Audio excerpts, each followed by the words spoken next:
Assalamualaikum warahmatullahi wabarakatuh. Perkenalkan, nama saya Ridwan Junaidi. Saya adalah perwakilan dari kelompok 3. Saya berasal dari SMA Negeri 2 Cilacap, kelas 11 F4.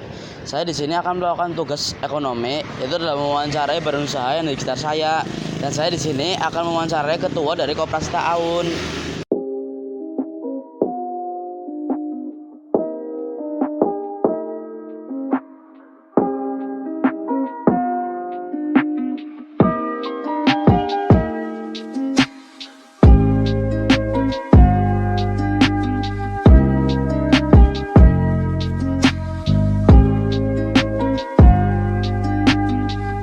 Assalamualaikum warahmatullahi wabarakatuh.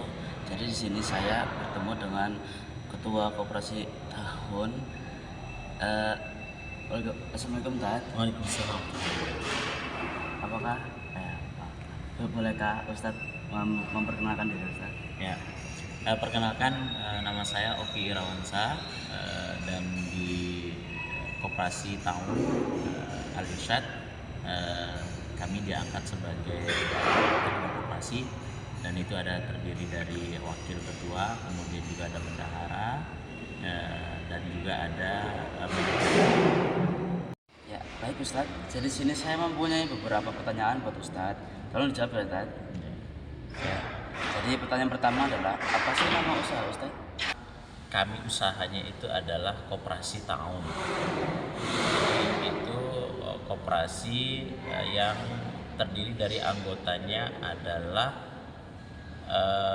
karyawan, dosen, guru, karyawan yang ada di bawah Yayasan Sosial Al Irsyad Cilacap. Oke. Jenis usaha ini tuh apa ya Ustadz? Usahanya banyak. Nah, di antaranya pertama kita ada toko. Di situ menyediakan dari sembako, kemudian juga seragam sekolah, kemudian kebutuhan-kebutuhan lainnya dari dosen, karyawan, guru yang ada di sekitar Yayasan Sosial Al Irsyad Cilacap. Nah, jadi ini tidak hanya satu, bahkan kami juga ada usahanya itu yaitu simpan pinjam, tapi tidak ada ribanya. Jadi peminjaman kami itu tidak ada peminjaman uang langsung kecuali dana sosial. Dana sosial itu ketika kami pinjamkan 1 juta, maka 1 juta itu juga dikembalikan. Nah, tapi yang banyaknya kalau mau lebih daripada itu, contoh misalnya seseorang mau motor, jadi kami tidak berikan uang untuk beli motor, tapi kita yang belikan motornya, kemudian kita berikan barang kepada yang menginginkan barang tersebut. Jadi usaha ini tuh menjual apa saja sih Ustadz? Contoh tadi yang dijual pertama sembako itu tadi. Sembako, jadi lengkap sembakonya dari beras, dari minyak, telur dan seterusnya ada. Kemudian juga makanan-makanan ada, roti juga ada. Kemudian tadi yang saya katakan yaitu tadi ada simpan pinjamnya juga, tapi kita memberi pinjaman dalam bentuk yaitu tadi barang. Kalau uang itu namanya dana sosial, jadi kalau dipinjamkan 1 juta ya dikembalikan 1 juta. Jadi kami usahanya di mana dapat untungnya? Di barang. Barangnya misalnya kami beli motor 20 juta. Nah, kami langsung jual ke karyawan itu bisa 22 juta, 23 juta, tapi mereka nyicil. Jadi kita miliki barangnya dulu. Nah, kemudian baru kita jual ke karyawan, dosen, guru dan lain sebagainya yang ada di naungan Yayasan Sosial Al Irsyad. Banyak juga ya Ustadz. Baik, pertanyaan selanjutnya ya Ustadz. Kesulitan apa saja sih yang Ustadz alami saat menjadi ketua di koperasi ini? Kesulitannya sebenarnya itu tidak ada, dalam arti secara pribadi, karena kami banyak dibantu. Tapi sebagaimana yang diketahui, memang ketika menjalankan sebuah usaha kan pasti ada kesulitan, ada kemudahan, ada untung, ada rugi dan seterusnya. Nah, tapi secara pribadi tidak ada yang berarti, cuma ini masalah kepada pembagian waktu saja atau manajemen waktu. Karena apa? Karena saya sendiri sebagai dosen, kemudian kita harus mengajar, melakukan penelitian, pengabdian. Jadi itu full waktunya. Nah, kita meluangkan waktu untuk menjadi ketua koperasi ini, perlu manajemen waktu yang baik gitu kan. Paling itu saja kesulitannya. Karena kalau di lapangan yang menjalankan secara teknis itu alhamdulillah kita dibantu oleh itu tadi karyawan toko, ada manajernya, ada karyawannya, dan mereka membantu kita luar biasa banyak di situ. Intinya kesulitannya dalam manajemen waktu saja, pembagian waktu antara yang menjadi kerja sebagai dosen kemudian juga sebagai ketua koperasi. Ya, seperti. Oh begitu ya Ustadz. Ini ada pertanyaan ya. Apakah menjadi ketua di koperasi ini mempengaruhi kinerja Ustadz saat bekerja di UNAIDS?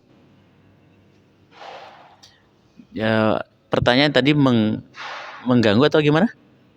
Kayak mempengaruhi kinerja saat Ustadz bekerja. Ya, memang sebenarnya untuk kinerja bekerja di UNEDS itu alhamdulillah karena kami memang ada waktu tertentu, dalam arti seperti ini. Dari jam 7.30 sampai jam 4 pada asalnya. Nah, jadi bisa kita juga menambah waktu dalam arti menambah waktu kita, misalnya pulang jam 4 kita pulang jam 5. Nah, jadi ada waktu yang kurang-kurang, contoh saya ke koperasi biasanya itu pagi.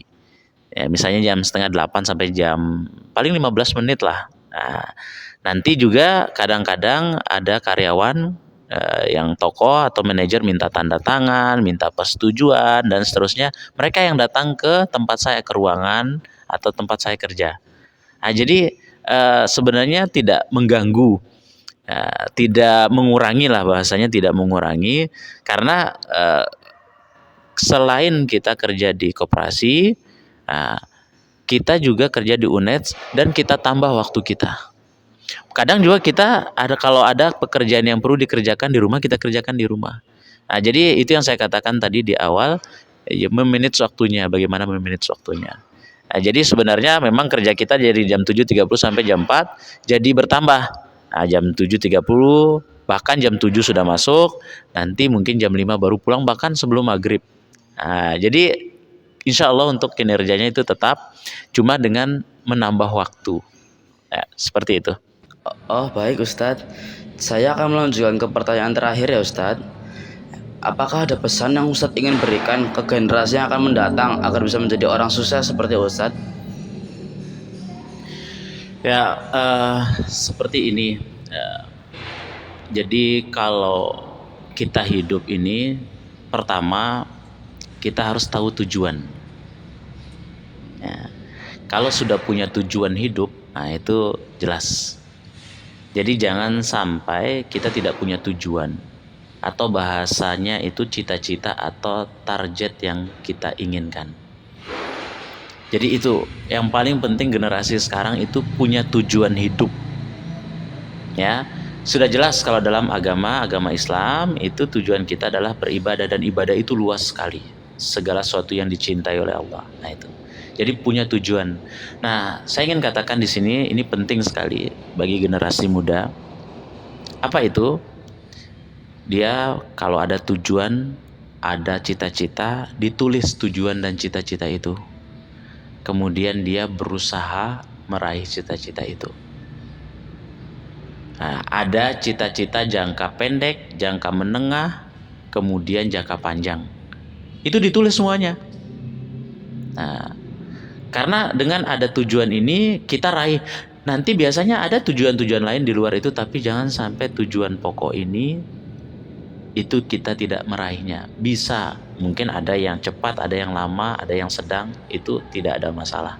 Yang penting punya tujuan dulu, punya cita-cita dulu, punya target dulu, dan raih tujuan, cita-cita, dan target itu.